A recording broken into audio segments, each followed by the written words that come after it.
Solid.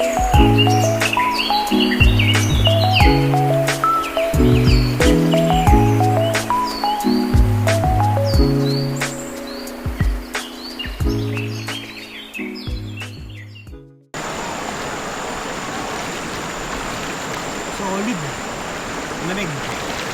Sariwa yung tubig, walang halong namigan.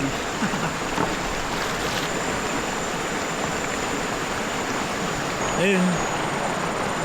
Sarap ng spot namin dito.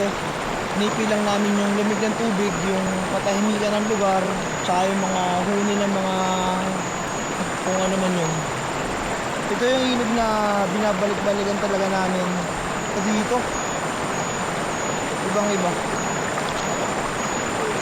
Tsaka alam mo yun, nakaka-relax ng katawan yung lamig ng tubig na kahit minsan hindi mo kayanin yung lamig, pero iba pa rin, nakasarap. Tsaka syempre dapat natin i-appreciate yung mga ganitong kagandang lugar kasi diba, hindi naman sa lahat ng lugar may ganito. Minsan lang tayo padpad sa ganitong kagandang lugar, kaya kailangan i-appreciate natin. Masaya lang tayo at kalimutan natin yung mga bigat na dinadala natin.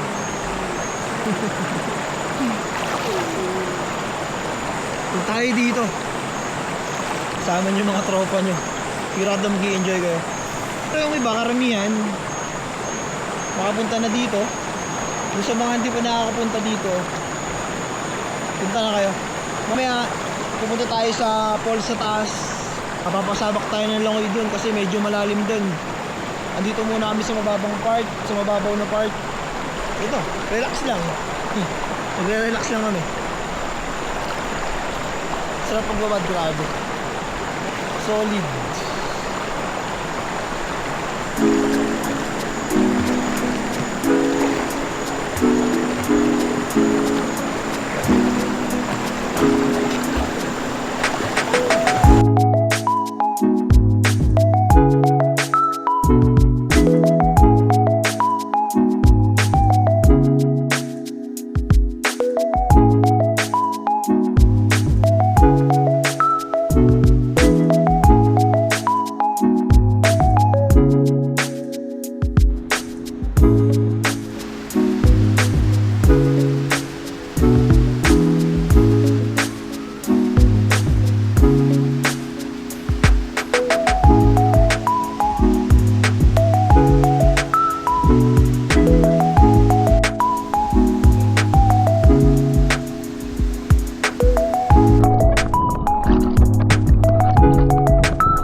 Pauwi na kami. Yun guys, aalasin ko na. Solid naman. Ayan, kung maririnig nyo, parang kumapal yung boses namin. Sobrang lamig kasi music kami na sumisid. Kaya sobrang solid naman dun guys. sobrang solid. Kaya uunahan na agad namin ng ano, ng Nusep at saka Bay Jessic. Ang ganda nito, tingnan nyo. Di ba solid? Ganda, di ba? Boom! Yun. Hoy, ano yan? Huwag kang trader, umarap ka. And bali, nakagawa na naman tayo ng isang memory na babaunin natin at magkakwento pa natin sa mga giging anak at apo natin. Isa din sa mga nagustuhan ko sa paggawa ng mga ganitong klase ng video para may mapanood sila, mapanood nila kung ano yung mga nagawa ko kung ano yung mga napuntahan ko sa panahon ng pagiging binata ko. Siyempre, darating din yung mga oras, darating din yung araw na madalang na natin magagawa to kasi meron tayong mga bagay na mas kailangan unahin. Kaya habang may oras, habang may panahon ka, gawin mo yung mga bagay na magpapasaya sa'yo. Paano? Hanggang dito na lang. Kuya Joshua.